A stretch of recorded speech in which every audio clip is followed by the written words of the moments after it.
Technology is transforming modern medicine. In this episode, we bring you an incredible story of digital facial reconstruction from the Philippines. Watch how precision 3D tech was used to help give Lola her smile back. Lola's story starts in 2017, when she was diagnosed with a tumor on her right cheek. During the operation to remove it, her right eye also had to be removed, which left a large void. With limited access to medical care, Lola was unable to get the follow-up treatment or reconstructive surgery she needed. Later, thanks to support from the local government, Lola was brought to the Philippine General Hospital.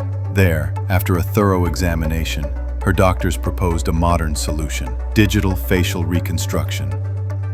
The plan then led Lola to a local prosthetics company, where technicians use a 3D scanner to carefully capture a complete, high-precision 3D model of her face. Using the 3D data as their blueprint, technicians digitally designed the prosthesis. Once the design was complete, they integrated 3D printing technology to create a silicone prosthesis carefully matched to Lola's own skin tone. When Lola wore the new prosthesis, it provided crucial protection for her surgical site. Today, Lola is steadily finding her way back to a better life.